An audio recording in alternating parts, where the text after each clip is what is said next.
आपसे दरख्वास्त है कि इस वीडियो को लाइक ज़रूर करें।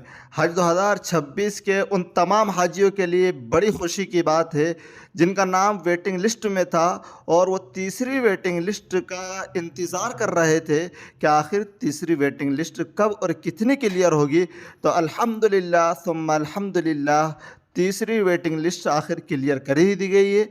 और मैंने कल वीडियो में आपको बताया था कि इंशाल्लाह 1 या 2 दिन में वेटिंग लिस्ट क्लियर हो जाएगी। अल्लाह रब्बुल इज़्ज़त ने हमारी बात की लाज रखी। आप हमारी बातों पर बहुत से लोग तो गलत कमेंट करते हैं और बहुत से लोग भरोसा नहीं करते हैं।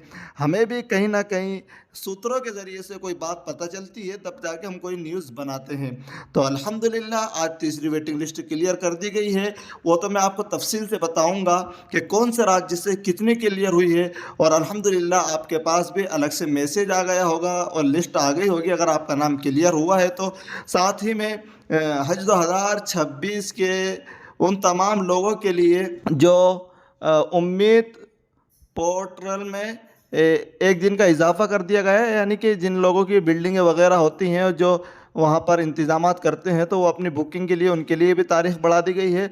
और महरम कोटा भी आखिर उसको भी 500 सीटें क्लियर कर दी गई हैं। सारी बातों का मैं खुलासा करूँगा आपको कैसे देखना है, इसलिए कि महरम कोटे की लिस्ट यहाँ पर नहीं दिखाई गई है, आपको वेबसाइट पर जाकर देखना होगा। पहले में हम बात कर लेते हैं कि आखिर तीसरी वेटिंग लिस्ट कौन से राज्य से कितनी क्लियर हुई है, कितने नंबर से लेकर कितने नंबर तक क्लियर की गई है, ये तो मैं आपको बता दूंगा। ये मैं स्क्रीन पर भी लगा रहा हूँ, आप खुद देख लीजिए। लेकिन इससे पहले आपसे दरख्वास्त है, अगर आप चैनल पर नए हैं तो चैनल को भी ज़रूर सब्सक्राइब कर लें और वीडियो को लाइक कर दें। अभी हमें अपडेट मिली है तो इतनी रात में मैं वीडियो रिकॉर्ड कर रहा हूँ और मैं ये चाहता हूँ कि कोई खुशी की खबर आपको बर वक्त मिल जाए। तो जी हाँ दोस्तों, मैं आपको बता दूँ कि आखिर जो तीसरी वेटिंग लिस्ट क्लियर हुई है तो दिल्ली से जो लिया गया है तो वो 1288 नंबर से 1475 नंबर तक के जितने भी वेटिंग लिस्ट में थे उनके नाम क्लियर हो गए हैं। गुजरात के अंदर 3286 से 3634 नंबर तक के नाम क्लियर हो गए हैं और इनका नाम अल्हम्दुलिल्लाह रिलीज़ हो गया है। और कर्नाटका के अंदर 4679 से 5562 तक के नाम क्लियर हो गए हैं। केरला के अंदर 4783 से 5173 नंबर तक के नाम क्लियर हो गए हैं। मध्य प्रदेश और एमपी से अल्हम्दुलिल्लाह मेरा ताल्लुक़ भी इसी जगह से है तो 2634 से नंबर से लेकर 2896 नंबर तक के नाम क्लियर कर दिए गए हैं। महाराष्ट्र से भी माशाल्लाह 7844 से लेकर 9285 नंबर तक नाम क्लियर हो गए हैं। और तमिलनाडु के अंदर 2433 से 2761 तक नाम क्लियर हो गए हैं।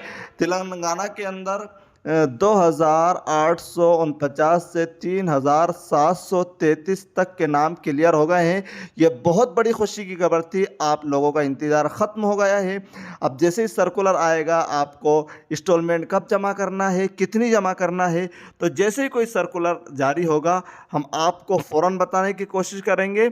और महरम की 500 सीटें खोल दी गई हैं, लेकिन पूरी लिस्ट अगर आप देखना चाहते हैं तो आपको हज कमेटी की वेबसाइट पर जाकर देखना होगा। और साथ ही में जो लोग वहाँ पर बिल्डिंग वगैरह बुक करते हैं तो उनकी तारीख में इजाफ़ा कर दिया गया और वो 6 दिसंबर तक अब रजिस्ट्रेशन कर सकते हैं। ये उनके लिए भी बहुत बड़ी खुशी की बात है।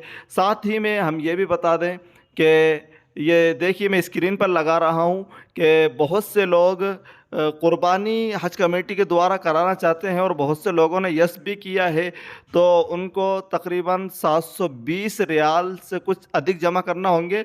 और पिछले साल तो 1600 तो ऐसे कुछ रुपए जमा हुए तो आपको ये आपके तीसरी इंस्टॉलमेंट में जमा हो जाएंगे। लेकिन मैं आपको बता दूं कि बहुत से लोगों ने अभी यस तो कर दिया था लेकिन वो चाह रहे हैं कि हम प्राइवेट तरीके से, लेकिन बहुत से लोग ये चाह रहे हैं कि हम प्राइवेट तरीके से हम कुर्बानी करवाएंगे, हज कमेटी के द्वारा नहीं करवाएंगे। तो आप करवा लीजिए, कोई दिक्कत नहीं, लेकिन वहाँ पर फ्रॉड बहुत होता है और थोड़ी महँगी भी पड़ेगी आपको। 1000 रियाल तक, बल्कि 700 से 1000 तक रियाल जमा करना होंगे। और बहुत से सस्ता भी करते हैं, अच्छा भी करते हैं, लेकिन वो भी अच्छी परेशानी वाली बात हो जाती है। और हज कमेटी के द्वारा अगर आप कराएँगे तो मसाला ज़रूर जानकर जाएँ, इसलिए कि रमी करना ज़रूरी होता है कुर्बानी से पहले-पहले। और हज कमेटी के द्वारा आपको कोई इन्फॉर्मेशन नहीं दी जाएगी, बल्कि आपको कुर्बानी यानी बकरा ईद से 1 दिन पहले ही या बकरा ईद वाले दिन ही आपको एक वो दे दिया जाएगा और फला तारीख़ बता दी जाएगी कि इस वक्त में आपकी कुर्बानी हो जाएगी, इससे पहले आपको कंकरी मार लेना ज़रूरी है। बस ये बड़ी बात होगी, इसका अगर आप ख़्याल रख सकते हैं और आप टाइम से कंकरी मार सकते हैं तो आपकी कुर्बानी दुरुस्त होगी, वरना आपका हज दिक्कत में आ सकता है। ये बहुत अहम बातें थीं जो मैंने आपके सामने शेयर करने की कोशिश की।